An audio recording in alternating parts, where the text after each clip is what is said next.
Rajahmundry central jail Telugu రాష్ట్రాల్లో చాలా famous కారాగారం. కానీ పోలీసులను టెన్షన్ పెడుతున్న విషయం ఏంటంటే హత్య కేసుల్లో జీవిత ఖైదు శిక్ష పడ్డ ఖైదీలు రాజమండ్రి సెంట్రల్ జైలు నుంచి పత్తా లేకుండా పోయారు. ఫుల్ సెక్యూరిటీ ఉన్న జైలు నుంచి ఎలా తప్పించుకున్నారని డౌటా? జైలు నిబంధనల్లో లొసుగులను ఆసరాగా చేసుకుని దర్జాగా పరారయ్యారు. పేరోల్ ఫర్లోపై జైలు నుంచి వెళ్లిన ఖైదీలు తిరిగి రాకుండా అజ్ఞాతంలో గడిపేస్తున్నారు.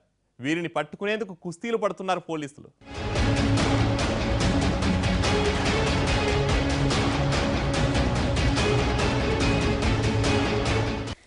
ఇది రాజమండ్రి సెంట్రల్ జైల్. ఈ జైలు నుంచి ఇప్పటివరకు 50 మందికి పైగా ఖైదీలు చెక్కేశారు. పేరోల్, ఫర్లోపై వెళ్లిన ఖైదీలు పత్తా లేకుండా పోయారు. వివిధ నేరాల్లో 5 ఏళ్లలోపు శిక్ష పడ్డ ఖైదీలు ఏడాది శిక్ష పూర్తయిన తర్వాత సత్ప్రవర్తనతో ఉంటే పేరోల్ నిబంధనను ఉపయోగించుకునే అవకాశం ఉంది. బయటకు వెళ్లి నెల నుంచి 6 నెలల వరకు ఇంటి దగ్గర ఉండొచ్చు. సదరు ఖైదీ సత్ప్రవర్తన అనుసరించి పేరోల్ అవకాశాన్ని 2 ఏళ్లకోసారి ఇస్తుంటారు. ఇక ఫర్లో నిబంధన ప్రకారం 2 ఏళ్లు శిక్ష పూర్తి చేసుకుని సత్ప్రవర్తన గల ఖైదీకి ఏటా 14 రోజుల పాటు ఇంటికెళ్లొచ్చే విధంగా ఉత్తర్వులున్నాయి. ఈ వెసులుబాటు ఖైదీలకు వరంగా మారింది. పేరోల్, ఫర్లోపై వెళ్తున్న ఖైదీలు తిరిగి రావట్లేదు. ఇంటికి వెళ్లినట్టే వెళ్లి అజ్ఞాతంలో గడిపేస్తున్నారు. 1990 నుంచి ఇప్పటి వరకు ఇలా 50 మంది ఖైదీలు అడ్రస్ లేకుండా పోయారు. ఇలా వెళ్లిపోయిన వారిని పట్టుకునేందుకు పోలీసులు నానా తిప్పలు పడుతున్నారు.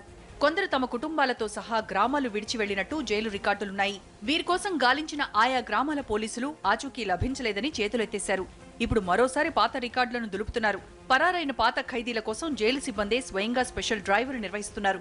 అయితే కొన్నేళ్ల క్రితం పారిపోయిన వారిని ఇప్పుడెలా గుర్తుపట్టాలి అన్నది సమస్యగా మారింది. చాలా మంది ముఖ కవళికలు మారిపోయి గుర్తుపట్టని విధంగా ఉంటారు. జైలు అధికారులు బదిలీ కావడం, పదవీ విరమణ చేయడంతో కొత్త అధికారులు, సిబ్బంది వారిని గుర్తుపట్టడం అసాధ్యమవుతోంది. పోలీసు రికార్డుల్లో ఉన్న పాత ఫోటోల ఆధారంగా పట్టుకోవడం ఎంతవరకు సాధ్యమన్న చర్చ జరుగుతోంది. పలుకుబడి ఉండాలి. జైలు అధికారులు అతన్ని రికమెండ్ చేయాలి.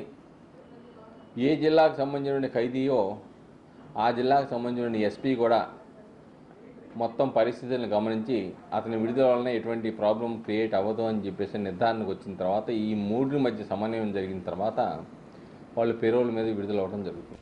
22 ఏళ్ల క్రితం పారిపోయి పోలీసులకు దొరకకుండా అజ్ఞాతంలో తిరుగుతున్న ఓ ఖైదీ గతేడాది మరో కేసులో పట్టుబడి అనంతపురంలో ఓ సబ్ జైలుకు రిమాండ్పై వెళ్లాడు. గతంలో తాను పరారైన జైలుకు అతడు వెళ్లినా అధికారులు గుర్తుపట్టలేదు. దీంతో అతను దర్జాగా బెయిల్పై విడుదలయ్యాడు. పాత ఖైదీ అతడేనని ఆలస్యంగా తెలుసుకున్న జైలు అధికారులు షాక్ అయ్యారు. అతన్ని పట్టుకునేందుకు ప్రయత్నించగా మళ్లీ అజ్ఞాతంలోకి వెళ్లిపోయాడు. గుంటూరుకు చెందిన ఓ ఖైదీ 16 ఏళ్ల క్రితం పేరోల్పై స్వగ్రామం వెళ్లి మాయమయ్యాడు. ప్రస్తుతం ఆ ఖైదీ గుంటూరు జిల్లాలోనే ఓ కుగ్రామంలో ఎంపీటీసీ పదవిలో ఉన్నట్లు జైలు అధికారులకు తెలిసింది. 1994లో పేరోల్పై వెళ్లి పరారైన మరో ఖైదీ అజ్ఞాతంలో ఉంటూ ఆర్ఎంపీ డాక్టర్గా గిరిజనులకు వైద్యం చేస్తున్నట్టు విచారణలో వెల్లడైంది.